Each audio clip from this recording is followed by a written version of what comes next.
नमस्कार, मी अमृता आणि तुमच्या सगळ्यांचं मित्रकलामध्ये खूप खूप स्वागत आहे। माझं जेव्हा लग्न झालं तेव्हा माझ्या आईने आणि माझ्या आजीने मला सांगितलं होतं की रोज दारासमोर 2 बोटं तरी रांगोळीची काढत जा, त्यामुळे घरी सुख, शांतता आणि आनंद, समृद्धी अशा सगळ्या पॉझिटिव्ह गोष्टी येतात। मी काही फार ऐकणारी वगैरे मुलगी नाही आहे, त्यामुळे ऐकून ज्या काही आई आपल्याला सूचना केल्यावर आपण करतो तसंच मी पण वागले। पण नंतर जेव्हा मी आर्ट थेरपिस्ट झाले आणि मला त्यामागचं विज्ञान कळलं तेव्हा मला दाराजवळ रांगोळी काढण्याचं महत्त्व देखील पटलं। दाराजवळ रांगोळी का काढायची हा प्रश्न तुम्हाला पण पडला असेल ना? त्यामागचं विज्ञान सांगते, इकडे या। असं नाही सांगणार, त्याच्यासाठी व्हिडिओ शेवटपर्यंत बघत राहा। दिवाळीच्या वेळी 3D रांगोळीचा मी व्हिडिओ टाकला होता, त्याला तुम्ही खूप छान प्रतिसाद दिलाय। त्याचप्रमाणे वारली, लाईन आर्ट अशा सुद्धा कलांना खूप प्रतिसाद द्या, म्हणजे त्यावेळेचे कंटेंट बनवायला मला असं वाटेल की हां आपण करावं, लोकांना हे पाहिजे। त्यामुळे त्या व्हिडिओच्या लिंक मी डिस्क्रिप्शन बॉक्समध्ये देते, तिथे जा, ते व्हिडिओ बघा आणि त्याला सुद्धा खूप लाईक करा। 3D रांगोळी किंवा दाराजवळच्या रांगोळी काढताना आपण काय खबरदारी घेतली पाहिजे, याच्या 2 टिप्स मी रांगोळी काढतानाच सांगितलेले आहेत, त्या देखील बघा। चला सुरू करूया रांगोळी करायला। रांगोळी काढायला सुरुवात करायच्या आधी साधारण 2.5 इंचाच्या 2 पट्ट्या मी इथे करून घेतल्यात, कारण आपल्याला 2 रांगोळ्या काढायच्या आहेत। ह्या पट्ट्या शक्यतो 2.5 इंचापेक्षा जास्त नको, अथवा रांगोळी पुसू शकते। रांगोळीच्या डिझाईनसाठी रेफरन्स पॉइंट मी करून घेतेय, साधारण 2 इंचाचं अंतर घेतलंय मी 2 पॉइंट्सच्या मध्ये। हे रेफरन्स पॉइंट आपल्याला डिझाईन करताना मदत करते। दाराजवळची रांगोळी काढताना घ्यायची महत्त्वाची खबरदारी म्हणजे त्याची उंची 2.5 ते 3 इंचापेक्षा जास्त नसते, त्यामुळे रांगोळी पुसली जात नाही। डिझाईन आपल्याला पहिल्या रांगोळीचं सुरू करताना अशा बसक्या आकाराचे त्रिकोण काढून घ्यायचे। याची उंची जास्त नसावी, त्याची जी लांबी आहे ती जास्त आहे, आणि त्यालाच पॅरलल समांतर असे वरच्या बाजूला परत त्रिकोण काढायचे। दोन्हीही झिगझॅग लाईनमध्ये, म्हणजे आपल्या त्रिकोणाच्या लाईन्समधलं अंतर हे कमी जास्त होऊ नये याची काळजी घ्यायची, आणि जिथे जिथे कोन आलेत, जिथे त्याचे कोन आलेत ते आपण जोडून मध्ये आपण उभ्या रेषा काढल्यात। आता आपल्याला त्याच्यामध्ये रंग भरायला सुरुवात करायची आहे, त्याच्यासाठी या रेषा आपल्याला खूप उपयोगाला येणार आहेत। रंग भरताना गोष्ट लक्षात ठेवा की एका बाजूला लाईट कलर आणि दुसऱ्या बाजूला डार्क कलर, यासाठी आपण एका बाजूला लाईट ग्रीन कलर, फिका हिरवा कलर घेतोय, आणि दुसऱ्या बाजूला आपण डार्क ग्रीन कलर घेणार आहोत। तर अशा प्रकारे तुम्हाला आता रांगोळीच्या इथे दिसतंय त्या पद्धतीने आपण उजव्या साईडला फिका हिरवा कलर, लाईट ग्रीन कलर भरतोय। आता तुम्ही तुमच्या चॉईसनुसार कुठलेही कलर इथे घेऊ शकता, म्हणजे मला वाटलं की आपण ग्रीन कलरमधली ही पट्टी करावी म्हणून मी लाईट ग्रीन आणि डार्क ग्रीन चूज केला, पण तुमच्या आवडीच्या कुठल्याही कलरची एक लाईट शेड आणि डार्क शेड घेऊन तुम्ही हा 3D इफेक्ट आरामात आणू शकता। मी परत एकदा सांगते तुम्हाला की 3D ही आपली दाराजवळची रांगोळी आहे, त्यामुळे ही छोटीशी स्ट्रिप्ट आहे, पण मी दिवाळीच्या वेळी 3D रांगोळी कशी काढावी याचा व्हिडिओ टाकलेला होता, आणि परत 3D रांगोळी शेडिंगची कशी करावी ह्याचा देखील व्हिडिओ टाकला आहे। या दोन्हीच्याही लिंक मी डिस्क्रिप्शन बॉक्समध्ये देते, हे व्हिडिओ नक्की बघा, तुम्ही घरी जेव्हा रांगोळी काढाल तेव्हा नक्की मदत होईल। स्ट्रिपच्या वरचे कलर देण्यासाठी आपण आपल्या चॉईसचे कुठलेही कलर घेऊ शकतो। मी ऑरेंज आणि रेड अशा कलरचं कॉम्बिनेशन करते, तुम्ही पाहिजे तर एक रंगसुद्धा घेऊ शकता। आपल्याला फक्त वरच्या बाजूला एक एक ठिपका द्यायचा आहे, जिथे आपण खाली जे कोन आले, जिथे टोकं आली तिथे फक्त एक एक एक ठिपका देतोय। आणि आज रांगोळीसाठी मी वापरणार आहे इयरबड सारखं एक मस्त शस्त्र, याने तुमची कुठलीही रांगोळी अतिशय सुंदर बनू शकते, त्यामुळे अगदी बिनधास्त हे शस्त्र तुम्ही रांगोळीसाठी वापरू शकता, तुमच्या रांगोळीला अजून सुंदर बनवण्यासाठी। तर मी फक्त आपण जिथे टिपके काढले दिले तिथे इयरबड्सने त्याला थोडंसं मध्ये मध्ये होलसारखा आकार केला. आता जिथे टोकं खाली गेली आहेत तिथे थोडा मोठा ठिपका मी देते. मी इथे निळा आणि पर्पल अशा 2 रंगांचं कॉम्बिनेशन करायचं ठरवलं. आधी मी निळा रंग देऊन घेतला एकाडेक आणि आता नंतर पर्पल रंग मी एकाडेक देते. फक्त आधीचे ठिपके आपले लहान होते आणि आत्ता आपण जे ठिपके काढतो हे मुद्दामून मोठे दिलेले आहेत, हे मात्र लक्षात ठेवा. आता परत एकदा मी माझं शस्त्र घेतलेलं आहे इयरबड्सचं. खरंच शस्त्र आहे, कारण त्यांनी खूप सोप्या पद्धतीने आपण रांगोळी काढू शकतो. तुम्हाला दिसत असेल की इयरबडला मी अगदी मध्ये ठेवून त्याच्यानी 4 म्हणजे क्रॉस साईन होईल, गुणाकाराचं चिन्ह तयार होईल अशा पद्धतीने काढली आणि परत उभी आणि आडवी रेषा काढून फूल तयार केलं. ट्रॅडिशनली सुद्धा बोटांनी ही रांगोळी काढली जायची, म्हणजे बोटांनी हे फूल तयार केलं जायचं. पण बोटांनी फूल तयार करताना खूप मोठं फूल तयार होतं. सो जेव्हा छोटं नाजूक छान आपल्याला फूल तयार करायचं आहे तेव्हा तुम्ही इयरबड्सचा वापर करू शकता किंवा टूथपिक वापरू शकता, उदबत्तीची काडी वापरू शकता. अशा बऱ्याच गोष्टी आपल्या हाताशी असतात ज्या आपण वापरून खूप सुंदर पद्धतीने अशी आणि अगदी कमी वेळात ही रांगोळी तयार होते.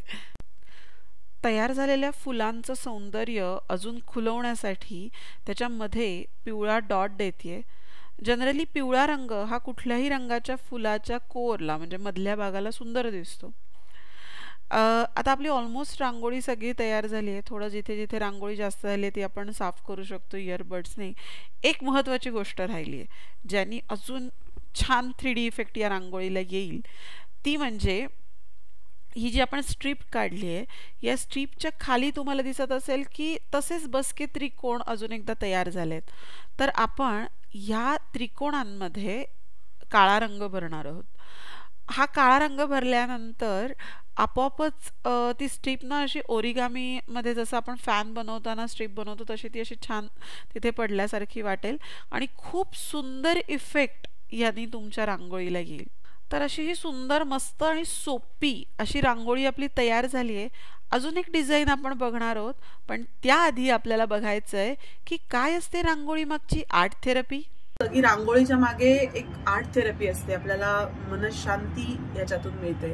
ही कशी मिळते तर याच्या मागची जी कारणं आहेत त्यातली काही ठराविक कारणं मी तुम्हाला आता सांगणार आहे. त्यातलं कारण पहिलं हे की रांगोळीचे रंग हे ब्राईट असतात, रांगोळीचे आकार असतात हे सुखद असतात, म्हणजे पॉझिटिव्ह शेप असतात ज्याच्यामध्ये फुलं पानं येतात किंवा गोपद्म येतात. असे अनेक वेगवेगळे जे शेप आहेत ज्याच्यातून पॉझिटिव्ह एनर्जी तयार होते, आपल्या मेंदूला छान वाटतं, आपल्या मनाला छान वाटतं.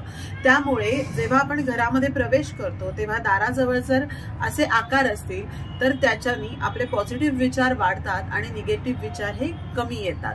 ह्यामुळे पहिलं महत्व पॉझिटिव्ह विचार म्हणजे सकारात्मक ऊर्जा वाढवणे हे रांगोळी करतं. रांगोळीच्या मागच्या आर्ट थेरपीचं कारण 2. का करावी रांगोळी तर रांगोळी काढणारी जी स्त्री असते, मुख्यतः दाराजवळच्या रांगोळ्या ह्या स्त्रिया काढतात त्यामुळे मी काढणारी स्त्री म्हटलं. कुठल्याही घरामध्ये जर हे काम पुरुष करत असतील तर नक्कीच ते कमी दर्जाचं नाहीये. त्याच्यामध्ये कुठलाही स्त्रीवादी विचार मला दाखवायचा नाहीये, पण मुख्यतः काढणारी स्त्री असते. आणि सगळ्यांनी तुम्ही ऐकलेलंच असेल की घरातली बाई आजारी तर घर आजारी, त्याचप्रमाणे घरातल्या बाईची जर चिडचिड होत असेल तर घराची चिडचिड सुरू असते. सो ही चिडचिड कमी करण्याचं काम रांगोळी करते, कारण रांगोळीतनं आपले पॉइंट्स जे असतात ते प्रेस होतात. रांगोळीचं जे टेक्स्चर असतं, जो पोत असतो त्याच्यातनं सेन्सरी डेव्हलप होते. मनात जेव्हा खूप चिडचिड होते, हार्मोनल इम्बॅलन्समुळे आपल्याला असं वाटतं की नाही सगळं जग आपल्या विरुद्ध आहे, अशा टाईपचे जेव्हा नकारात्मक विचार खूप वाढायला लागतात तेव्हा जेव्हा रांगोळी आपण काढतो त्याच्यातलं टेक्स्चर, त्याचा सेन्स यातून देखील आपली चिडचिड बाहेर पडायला मदत होते. रांगोळी काढताना शास्त्रज्ञ असं म्हणतात की आपला राईट ब्रेन आणि लेफ्ट ब्रेन या दोन्हीही काम करतात. कारण ते किती आकारात बसवायची, किती आकार कसे काढावेत यासाठी राईट ब्रेनचा उपयोग होतो आणि त्याच्यामध्ये रंग कुठले वापरावेत याच्यासाठी लेफ्ट ब्रेनचा उपयोग होतो. सो त्यामागे ही दृककला आहे. म्हणजे याच्यामधून दोन्हीही मेंदूंमध्ये बॅलन्स ठेवायला आपल्याला मदत मिळते. त्यामुळे रांगोळी नक्की काढा. ह्याच पद्धतीने आपल्या अगदी दररोजच्या आयुष्यात आर्ट थेरपी आपण कुठे कुठे वापरतो हे तुम्हाला कळण्यासाठी मी आर्ट थेरपीवर एक वेगळा व्हिडिओ घेऊन येत आहे. तुम्हाला जर तो ऐकायचा असेल तर मला कमेंट बॉक्समध्ये नक्की सांगा. त्या दृष्टीने मी तो व्हिडिओ तयार करेन. चला आपण आता रांगोळी काढायला परत एकदा सुरुवात करू. रांगोळीचं दुसरं डिझाईन आपण सुरू करूया. परत आपण एकदा रेफरन्स पॉईंट घेणार आहोत. यावेळेला वरच्या बाजूने 3-3 इंचावर आपण हे रेफरन्स पॉईंट घेऊन ठेवणार आहोत, ज्याने आपल्याला रांगोळी काढणं खूप सोपं जाईल.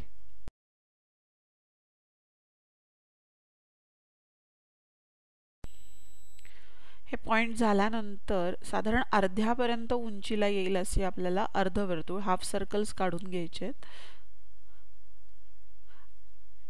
आणि इथे सुद्धा आपण साधारण पॅरलल हाफ सर्कल काढून घेणार आहोत त्याच्या खालच्या बाजूला. ही हाफ सर्कल काढून झाल्यानंतर ज्या रेफरन्स लाईन होत्या मगाशी आपण लावल्या त्या पुसून टाकूया, नाहीतर त्या एवढ्या छान नाही दिसत रांगोळी पूर्ण झाल्यानंतर. आणि जिथे जिथे हाफ सर्कलची टोकं आली आहेत ती दोन्ही हाफ सर्कलची टोकं आपण जुळवून घेऊन तिथे लाईन करतोय. मगाशी तुम्हाला सांगितलंच त्याप्रमाणे ही लाईन काढल्यामुळे रंग भरायला आपल्याला खूप सोपं जातं. आता इथे देखील रंग भरताना एका साईडला लाईट कलर आपण भरणार आहोत, दुसऱ्या साईडला डार्क कलर भरणार आहोत. कलरचा चॉईस तुम्ही जेव्हा रांगोळी काढाल तेव्हा तुमच्या मनाने देखील ठरवू शकता. मी आत्ता इथे पर्पल आणि डार्क पिंक कलर असं कॉम्बिनेशन घेतेय, ज्यामुळे हा इफेक्ट अजून छान दिसेल. बऱ्याच जणींना रांगोळी काढायची सवय नसते किंवा रांगोळी हातात घेतल्यानंतर व्यवस्थित अशी छान पडत नाही. बरेच वेळेला तो आपलाही दोष नसतो, रांगोळीच मिळताना आपल्याला चांगली मिळत नाही, त्यामुळे ती अशी छान पडत नाही हातातनं, स्मूथ नसते. पण जेव्हा आपण 3D रांगोळी करतो ना तेव्हा या सगळ्या गोष्टींवर आपण मात करू शकतो. कारण जरी नाही पडली रांगोळी तरी सुद्धा जो एंडला इफेक्ट आहे ना तो इफेक्ट अतिशय सुंदर येतो आणि ह्याचमुळे ही रांगोळी सगळ्यांना आवडते. आता डार्क कलरची बाजू आपण देऊन घेतली आहे, दुसऱ्या बाजूचा जो डार्क पिंक कलर आहे तो मी देते. ॲक्च्युली मी करताना ठरवलं होतं की 5 जे सर्कल आहेत त्याला वेगळा कलर देईन आणि जी 1-2 उरली आहेत तिथे शेवटी त्याला वेगळा कलर देईन. पण नंतर मला असं वाटलं की नाही, एंडला ते चांगलं नाही दिसणार अर्धी झालेली रांगोळी. सो याच्यामध्ये काय काय कलर कॉम्बिनेशन्स करता येतील किंवा कसं वेगळ्या प्रकारे करता येईल हे जर तुम्हाला बघायचं असेल तर मला कमेंट बॉक्समध्ये नक्की कळवा. म्हणजे मी त्यावरचा शॉर्ट्स किंवा व्हिडिओ करून तुम्हाला नक्की शेअर करेन. सो या दोन्ही शेड्स तुम्हाला आता कळल्या असतील, पर्पल कलर आणि डार्क पिंक कलर मी इथे देते. राणी कलर ज्याला आपण म्हणतो तो कलर. हा कलर ना कुठल्याही रांगोळीमध्ये छान दिसतो, उठून दिसतो आणि या कलरला एक स्वतःची पॉझिटिव्ह एनर्जी आहे.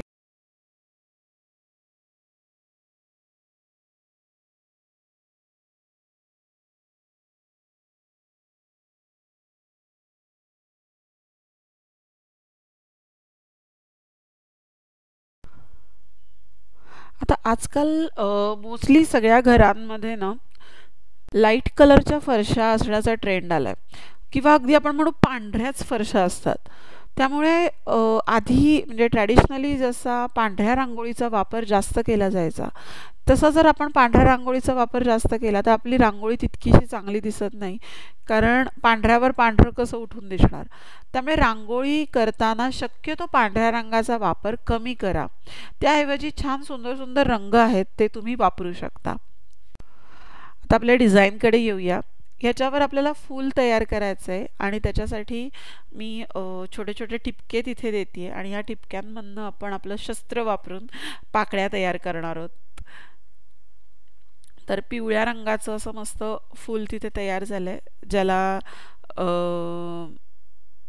सॉरी थोडासा माझा हात लागला आणि फूल गडबड झाली, पण ठीक आहे. रांगोळीमध्ये आपण सहज सोप्या रीतीने ह्या गोष्टी नव्याने करू शकतो की एखादी चुकते गोष्ट परत ती रांगोळी काढून टाकता येते आणि त्या ठिकाणी दुसरी रांगोळी करता येते. सो हे सुद्धा छान एक आपण म्हणू फिलॉसॉफी रांगोळी आपल्याला शिकवून जाते की वेगवेगळे प्रयोग आपण ह्याच्यामध्ये करू शकतो. तर एक फूल मी केलं एका बाजूला डार्क एका बाजूला लाईट, दुसरं मी ट्राय करते की फक्त येलो कलरमध्ये फूल करायचं. आणि मग ही दोन्ही फुलं केल्यानंतर माझ्या असं लक्षात आलं की नाही फक्त सिंगल कलरचं फूल छान दिसतंय, त्यामुळे परत एकदा मी ते पहिलं केलेलं 2 कलरमधलं फूल काढून टाकलं आणि तिथे सुद्धा सिंगल कलरचं फूल मी तयार केलं.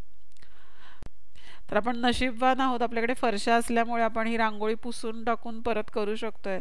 पूर्वीच्या काळी शेणाच्या जमिनी असायच्या तेव्हा हे शक्य नव्हतं. रांगोळी ही अशी कला आहे ना, ती आपल्या अख्ख्या भारतभर काढली जाते आणि इव्हन फॉरेनला सुद्धा फ्लोर आर्ट म्हणून रांगोळी साकारली जाते. त्याच्यासाठी माध्यमं देखील वेगवेगळी आहेत. तर आपल्या देशात कुठल्या कुठल्या माध्यमांनी रांगोळी साकारली जाते ना, हे जर तुम्हाला जाणून घ्यायचं असेल तर मला कमेंट बॉक्समध्ये नक्की विचारा, मी तुम्हाला सांगेन आणि मी त्याच्यावर एक व्हिडिओसुद्धा तुमच्यासाठी आणेन. तर असं आपण इयरबड्सने पाकळ्या करून परत एकदा फूल तयार केलं. ह्याच्यामध्ये हे फूल अजून छान दिसण्यासाठी थोडासा आपण पांढरा कलर इथे देतोय. आता एवढासा पांढरा कलर तिथे शोभून दिसतो, पण इथे जर आपण फूलच पांढऱ्या रंगाचं तयार केलं असतं तर तितकंसं चांगलं नसतं वाटलं. इयरबडनी डॉट करून त्याच्यामध्ये मी थोडा थोडा रेड कलर इथे भरलाय.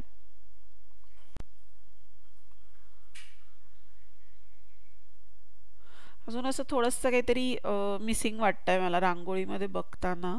तर मी खालच्या बाजूला ना एका साईडला डार्क ग्रीन कलरने एक पान आणि दुसऱ्या साईडला मी आता लाईट ग्रीन कलरने अजून एक पान असं करणार आहे. म्हणजे वरच्या फुलांना ते थोडं कॉम्प्लिमेंट होईल आणि रांगोळी दिसताना अजून सुंदर दिसेल आणि ते डार्क आणि लाईट ह्याच्यामुळे 3D इफेक्ट आपला कायम राहील. आणि वर जे अगदी येल्लो येल्लो कलरची युनिफॉर्मिटी झाली आहे, म्हणजे खूप असा येल्लो दिसतोय, तो तोडण्यासाठी तिथे एक एक ग्रीन कलरचा मी डॉट द्याला. आणि अशा मस्त आपल्या दोन्हीही 3D रांगोळ्या, दाराजवळच्या 3D रांगोळ्या तयार झाल्या. किती सोप्या सुंदर आहेत या रांगोळ्या. नक्की ट्राय करा, तुमच्या घराच्या इथे काढा आणि मला फोटो पाठवा. या दोन्ही रांगोळ्या तुम्हाला कशा वाटल्या हे मला कमेंट बॉक्समध्ये नक्की सांगा. असेच अजून भरपूर व्हिडिओ बघण्यासाठी मित्रकलाला सबस्क्राईब करा आणि कमेंट बॉक्समध्ये तुम्हाला अजून कुठले कुठले व्हिडिओ बघायला आवडतील ते मला कळवा. असेच भेटत राहू. धन्यवाद.